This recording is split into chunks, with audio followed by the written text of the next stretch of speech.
what victim ended up being the bad guy after more information came out. In 1864 a train pulled into London carrying a bloodied unconscious man, Franz Muller. Police were alerted, and when the man came to Muller told them as they were riding, two men approached him and tried to rob him. However, Mr. Muller fought back, was shot, and then left behind as the robbers jumped off the train. What actually happened was Franz Muller attacked a Mr. Thomas Briggs, a 69-year-old banker, and robbed him of his gold chain and pocket watch. Later in the day Mr. Briggs would be found unconscious lying on the tracks because Muller shot him and threw Briggs off the train. Briggs would soon pass away from his injuries. Police were super suspicious, and then a pawn shop owner came forward identifying Muller as selling him Briggs' gold chain. London police issued a warrant, however Muller had already fled the hospital and boarded a sail ship for New York. Scotland Yard inspectors took a steamship to NY, beating Muller by weeks. They and an entire crowd of people were waiting at the docks when Muller arrived. And that's the story of the first murder on a train. There's a cool book about it, Mr. BriggsHat. I used to install security cameras as a side job. I was asked to help out a lady going through a horrible divorce. Her soon-to-be ex-husband was sending her threatening text messages from burner phones. He was coming by all hours of the night and breaking windows, and a few times attempted to set their house on fire. A friend of hers reached out to me and explained the situation and asked if I could help her in any way. I purchased cameras and an NVR and went over one night in February and installed the whole system, wires and all. I never felt scared during any of my installations, some of which were in really bad neighborhoods, but this psycho had me worried, so I did this job armed. After finishing up, I showed her how the system works and told her to call me if she ever needed anything else. A couple weeks later I get a call from a fire investigator asking me for help in recovering video. He told me that the guy had returned, broke out a first floor window, and threw in a Molotov cocktail, causing the first floor of the house to be engulfed in flames. The woman and her two daughters were trapped upstairs. The police showed before the fire department, and they had to grab an extension ladder from a neighbor's house and rescue the family through a second floor window. One of the girls was taken to the hospital for smoke inhalation. I walked the guy through the process of pulling up the video.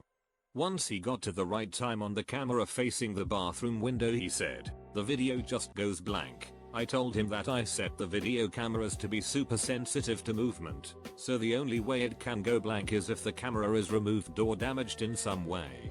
I directed him to a camera that would cover the area under the camera that goes blank, and he should see someone mess with it. He tells me that nobody ever approached it. I then informed him that the only way that this scenario is possible is if the guy got into the house and disconnected the feed from inside. We concluded our conversation since he would now need to pour through a lot of video in order to find this man going into the house. About a month passes by and I am driving to work. I hear the woman's name who I had been helping mentioned on the radio during a news segment. I start paying attention and soon find myself feeling weightless in my chair. It had not been her husband at all. She had been the one doing all these things in order to get her husband arrested and sent to jail.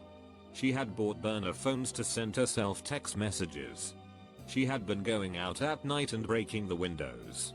She had been taking the family out to dinner, excusing herself to go to the restroom, then driving home to break a window and try to set the house on fire before returning to the restaurant.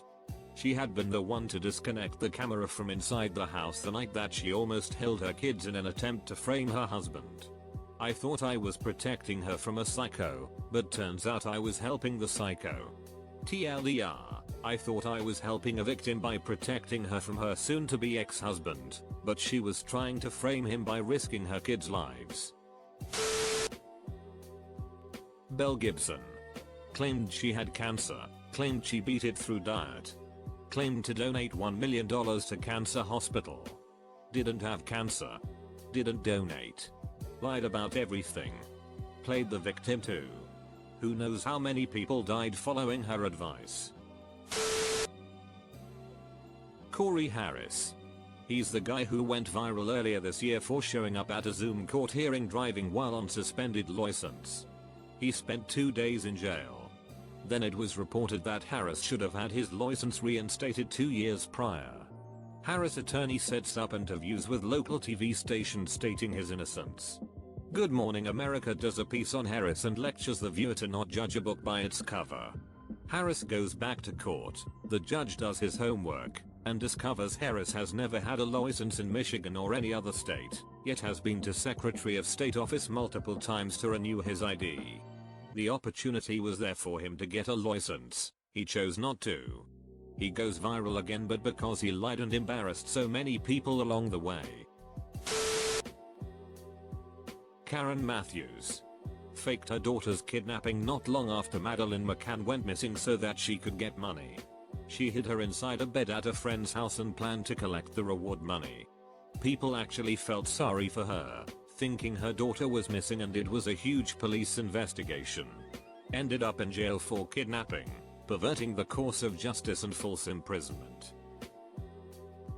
I remember when this happened.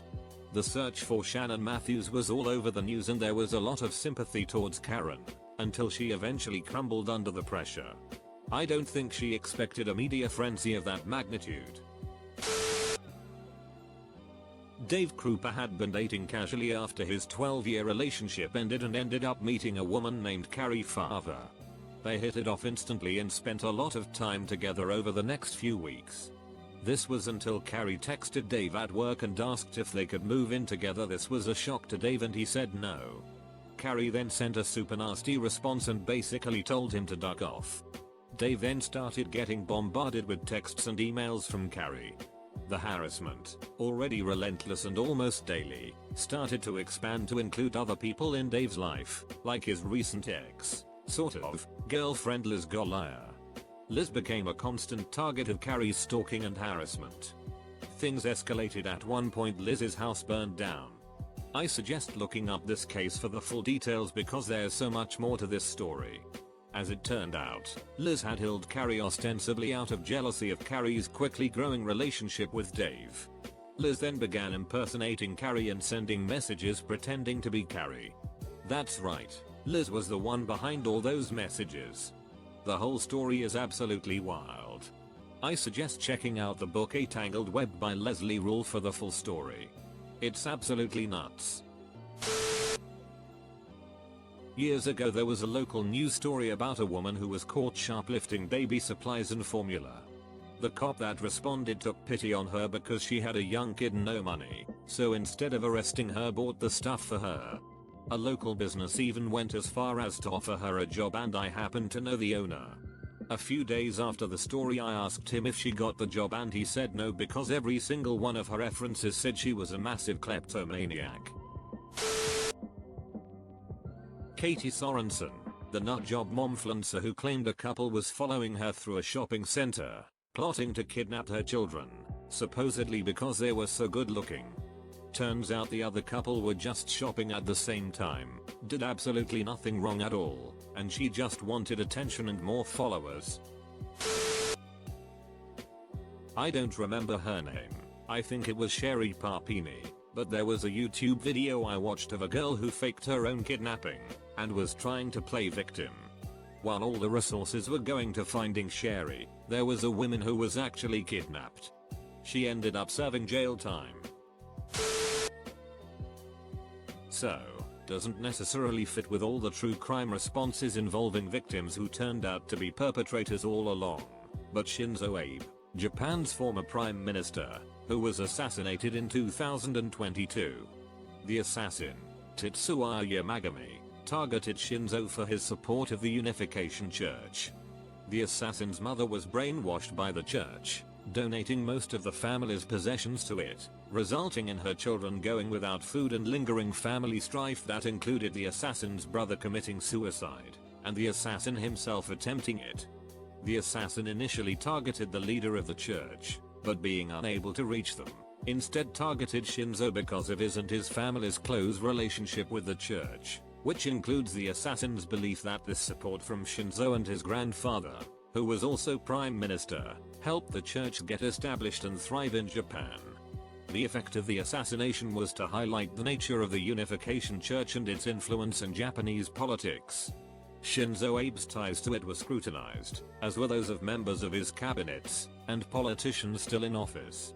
It hastened the reshuffle of the then ruling cabinet and one or two political resignations over ties to the church.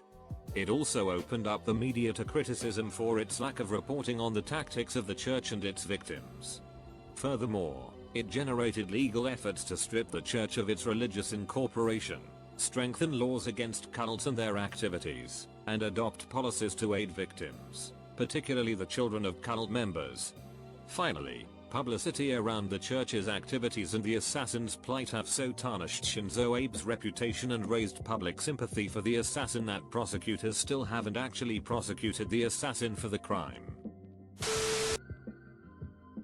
Lochtagert, Ryan Locht and Amp. 3 other Olympic athletes lied about being robbed at gunpoint while out in Rio. Turns out they were drunk, went to a gas station and Amp, Ryan vandalized part of it after urinating in public. Dumbus got suspended and Amp lost 4 sponsorships among other things when the lie was uncovered. That story about the Vallejo couple where the girlfriend was kidnapped and the police decided the boyfriend did it and everyone shamed him. But then it turned out that the police did a terrible job and it was an actual kidnapper the whole time. Similar in the UK when Nicola Bully mysteriously vanished on a dog walk and armchair detectives jumped on her husband, accusing him of killing her. She was found right where experts thought she should be if the death was not suspicious and all evidence pointed to her falling in a river. People moved on when they realized there wasn't a conspiracy. Matthew Solomon Acker, the newlywed mayor heir, occurred on Long Island. Solomon killed his wife on Christmas Eve 1987 after being married just 6 weeks. He went so far as to help the police search for her, and I think he even went on TV to tell his sob story. Then it came out he was the one who did it.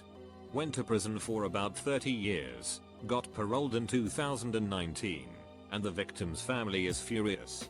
Even his own sister said he should have remained in prison. One of my friends at work met Solomon back in the early 80s. They were both invited on a camping trip by the same friend, and he said Solomon was one of the creepiest human beings he'd ever met.